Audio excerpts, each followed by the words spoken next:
Isang mapagpalang araw po sa ating lahat mga kaibigan. Welcome back po sa ating channel. At syempre, na mga kaibigan sa mga taga-norte. At maayong buntag sa mga kaibigan po natin dyan sa Kabisayan ng mga kaibigan, mga kabalita. At dito naman sa parting Bicol. Magandang araw at Diyos pa rin na agatabi sa Gabos. Ito, isang unit po ay pinapagawa po sa atin at ang problema po nito mga kaibigan ay wala pong display. Walang makita dyan sa ating panel. Nag-una man po yan dahil nakakulay green ang ating ilaw. Pag kinatok, may babanaag po tayo na kaunting liwanag sa ating screen. So ayun po ang nais ibahagi ng inyong abang lingkod. Kaya samahan niyo po ang ating video na ito mga kaibigan. Sa mga hindi pa naka-follow sa ating Bal Jacob, ayun, umpisahan niyo na po mga kaibigan. At syempre, ganun na rin po sa ating YouTube channel ay Balitang Electronics.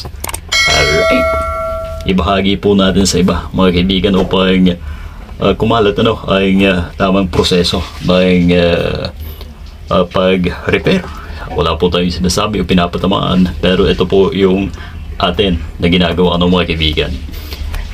At ito, binubuksan na po natin ang ating Pensonic upang makita kung ano nga ba talaga ang problema ng unit na ito mga kaibigan. So ito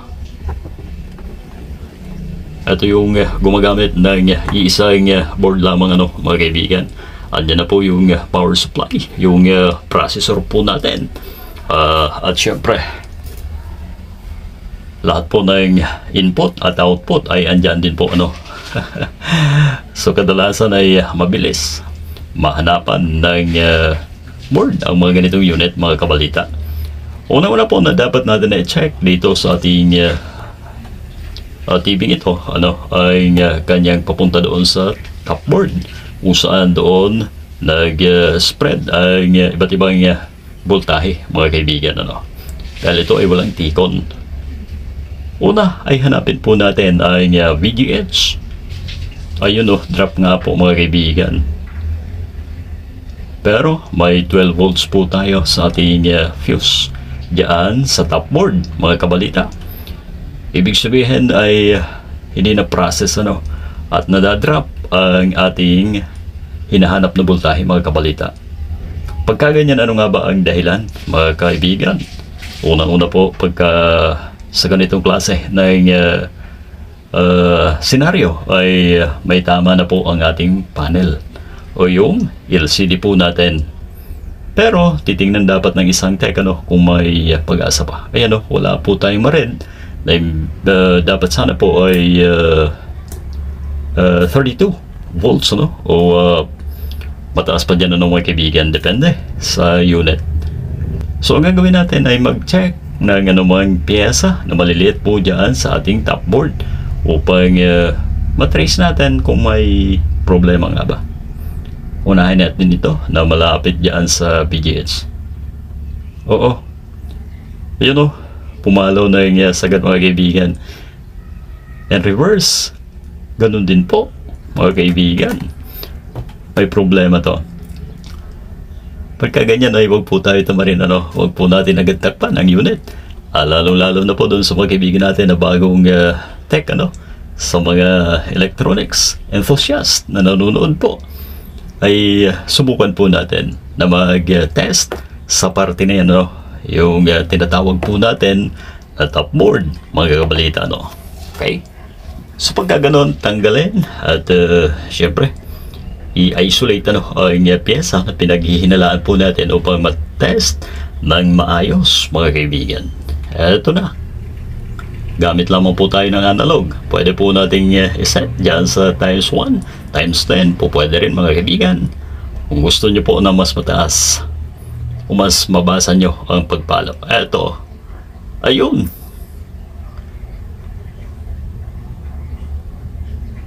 So, ibig sabihin ay shorted ang ating pyesa na ito mga kaibigan. SMD. Tingnan natin sa board kung ganun din ang gaya ng dati. Hindi na nawala.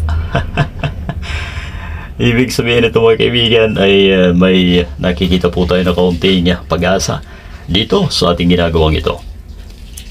Kukuha po tayo dito sa ating mga naitabi na top board. Parehas na function, ano? Parehas na laki. Alright. Ito, dalawa. Pero iisa lamang po ang kukunin natin. Ganun po ang sistema ng paggawa po natin mga kaibigan. At sana po sa ating video na ito ay makatulong sa ating mga kaibigang manonood. Ito na po, ilalagay natin mga kabalita. At sana halinawa pagka nailagay po natin ang munting piyesa na ito ay magkaroon po ng agarang pagbabago ang kanyang status o magkaroon ng display sa screen. Ihinang ng maayos, pero wika nga po natin ay iingat lamang po mga kabalita, dahil yan ay napakaliit at talaga namang sobrang pino ang pattern. Ayan na. And once again ay test po natin pagkatapos na mailagay ang piyesa. Double check mga kaibigan, baka naman mas lalong na short. Alright, so good, wala na pong problema. Malamang ay lalabas na po ang voltahe na hinahanap po natin mga kaibigan dito sa ating vlog na ito mga kabalita. Gamitan po natin ng digital dahil ito ay voltahe para mas kita po ninyo ang ating mga number. Alright, ito. Uy, wala pa rin. Hindi pa pala nag-log in. Wala pa talaga mga kaibigan.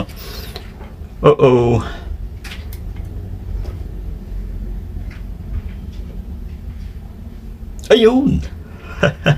Sa wakas ay lumabas din ang hinahanap natin na voltahe mga kaibigan, kung saan ito ay wala po kanina. Matapos po natin palitan, ayan na kulay blue. Goods na po ang ating unit mga mahal kong televiewers. At wala po tayo ibang pinalitan ang napakaliit, parang dat lamang na isang piyesa mga kaibigan.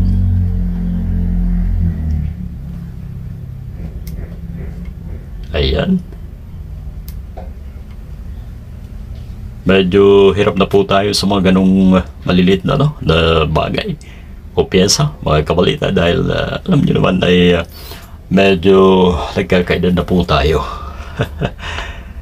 Okay, so lalagyan po natin ang input upang mapatunayan na talagang good na ang ating unit na ito mga kaibigan. Lagay po natin sa AV. Eto, grabe ang liit. Halos hindi po natin makita kung hindi talaga i-focus ang cam natin mga kaibigan. Ayan parang muta lamang. So isa sa mga nagpapahirap po yung mga ganyang piyesa unlike before noong kasagsagan noong CRT ay wala pong ganyan na maliliit na piyesa. So talagang tiyagaan lamang po mga kaibigan. Ayan kita nyo po para mas visible. Alright, ayan So yan po ang ating pinalitan mga kaibigan. At kita nyo naman na nagkaroon na po ng display ang ating screen mga kabalita. So doon po sa lahat ng ating mga manonood na huwag po natin kalimutan na ibahagi ang ating video na ito, i-like, subscribe po ang ating channel ay Bal Jacob. At syempre sa ating YouTube, once again ay ang Balitang Electronics po mga kaibigan. Maraming salamat po sa inyo lahat At syempre, lubos ang pasasalamat po natin dahil nakagkaroon po tayo ng 1K views first time sa ating long form video. Alright, magtatakip na lamang po tayo. So thank you so much for keeping me company sa ating munting vlog na ito mga kaibigan. Pagpalain po tayo ng ating poong may kapal. And of course, ang inyong likod ay nag-iwan po sa inyo ng isang mensahe. Give a man a fish and you feed him for a day. Teach a man how to fish and you feed him for a lifetime. Ganun po dapat mga kaibigan. Okay? Hindi yung pakitang tao lamang po. Maraming salamat once again. And huwag po natin kalimutan i-like ating video.